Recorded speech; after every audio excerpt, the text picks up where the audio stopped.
Hello and welcome to StudyIQ English, your favorite UPSC platform. Well, today's video is about the news that is making people across the world sleepless. As the world is watching with a deep breath, here, various countries who are now going to meet in the United Nations General Assembly meeting in New York are already engaged in a diplomatic fight.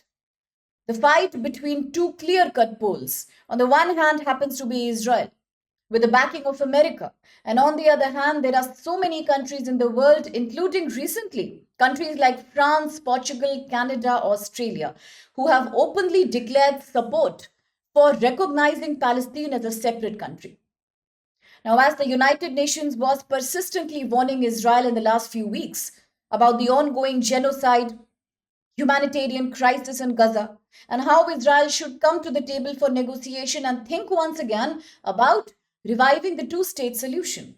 But Israel's leader, Prime Minister Netanyahu, is still focused on his own agenda. He says that if countries across the globe recognize Palestine, then Israel is not going to tolerate that. In fact, it only means that these countries are busy recognizing and acknowledging terrorism, Hamas led terrorism. So, this is Israel's belief.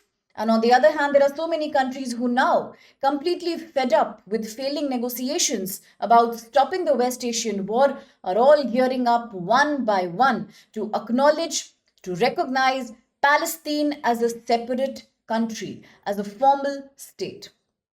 So France now has become another country which is already all gearing up to acknowledge and recognize Palestine.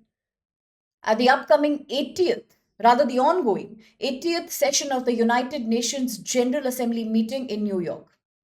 This only means that the world once again is getting polarized. It's being ideologically and diplomatically divided into two poles. Today, majority of countries, many of them being the G7 countries, have also readily accepted Palestinian identity. All is happening because countries are angry with Israel. It all started once again as US backed Israel chose to attack first Iran. That's when America used its advanced B 2 bombing method to attack various nuclear facilities in Iran, including the largest underground one called Fardow. This all happened despite the fact that Iran was ready to negotiate, and it also allowed inspection of its nuclear facilities by the IAEA, that's International Atomic Energy Agency. And despite that, US and Israel continued the attacks. Now, very recently, Israel had also attacked Doha in Qatar. That also created a very resentful sentiment in all the Gulf countries.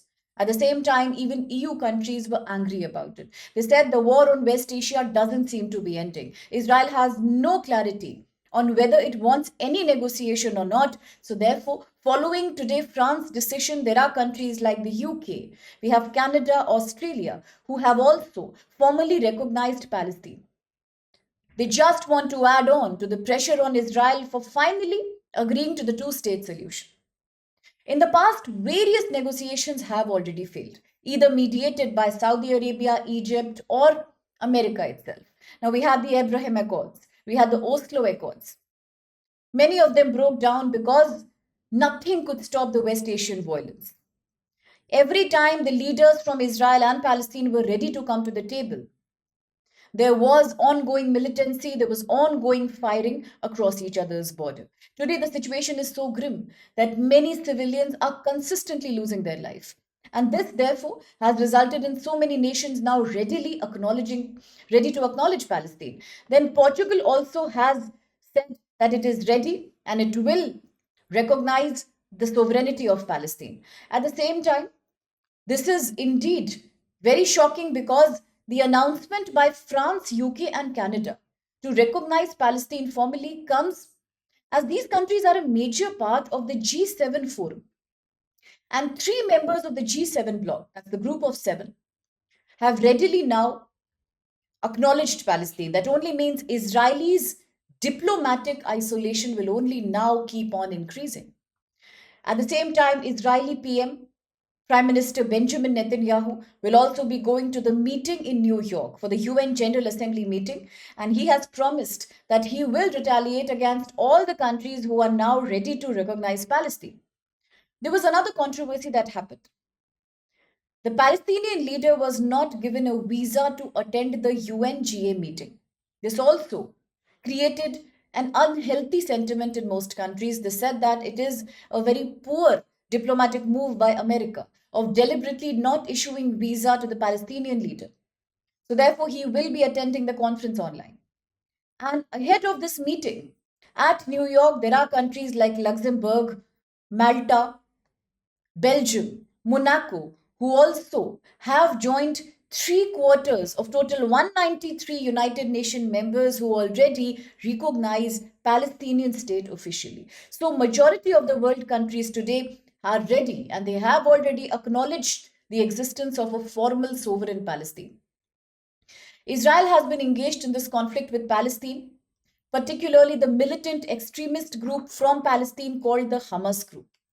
It all started on 7th October 2023 as Israel experienced an attack which led to many people becoming hostages, many other being injured and dying. The conflict has now almost crossed a period of 2 years without any peace negotiation on the table. About 65,000 Palestinians have lost their life, according to the estimates by the health authorities, and Hamas has killed about 1150 Israel.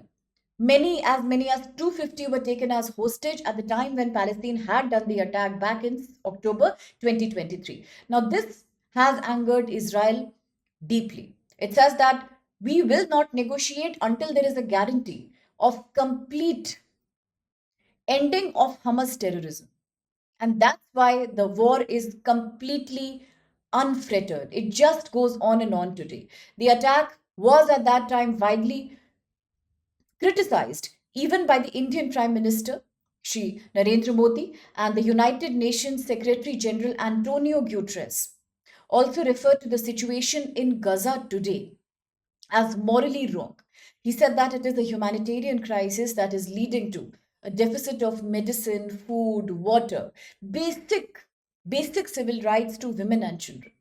So, therefore, it is politically intolerable and agreed that Israel had experienced a very disgusting attack, a very cowardly attack by the Hamas in October 2023. But in retaliation, the war has already happened for 2 years now. Now is high time Israel should finally agree to the two-state solution or some solution that creates peaceful coexistence for both Israel and Palestine.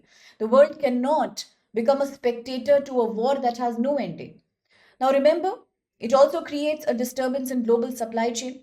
It also creates a threat to the diaspora of so many countries, including India, who's working in the West Asia. When Iran was attacked, when its nuclear facilities were attacked by US and Israel together, Iran said that I might close the Strait of Hormuz. At that time also the world was worried because then that could have led to a major disruption in the oil, gas and other export supplies that pass through this narrow choke point into Asia. At the same time, the undersea cables were also cut recently owing to the actions of the Houthi rebels. So, as the situation only turns grim in West Asia, the global community wants peace at any cost. And that shall be, therefore, the most dominating agenda at the upcoming UNGA meeting in New York.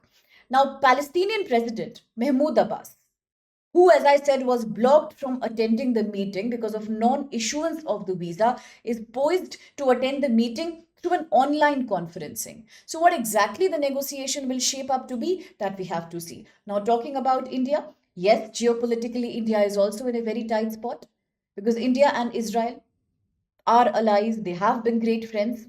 At the same time, when Iran was attacked, India had to criticize that because Iran also happens to be a great bilateral trade partner for India, also a source for gas and oil for India.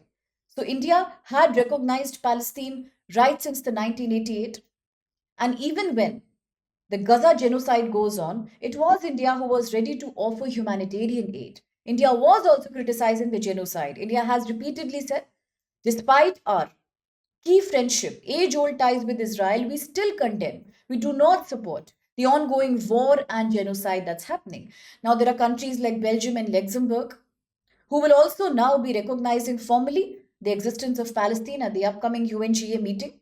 In July, Saudi Arabia, France had together led a conference in New York.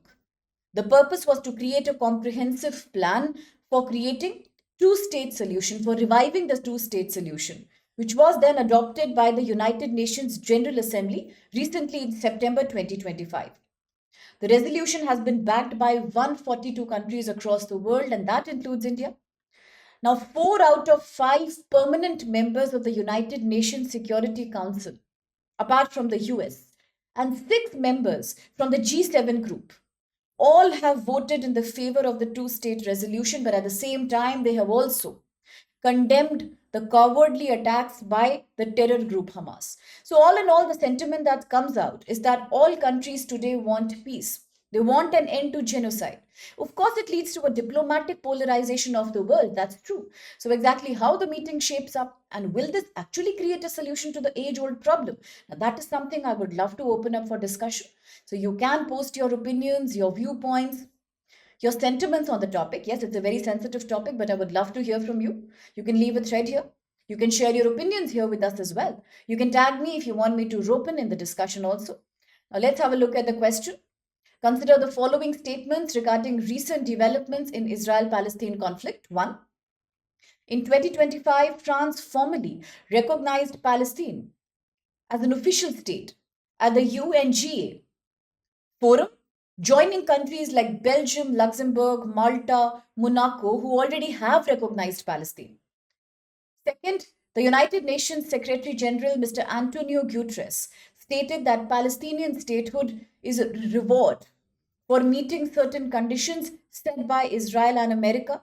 And 3, the Abraham Accords of 2020 have normalized relations between Israel and several Arabic countries, including UAE and Bahrain, but did not resolve the Palestinian statehood issue. So, which of these statements do you think is or are valid? You can let us know in the comment box.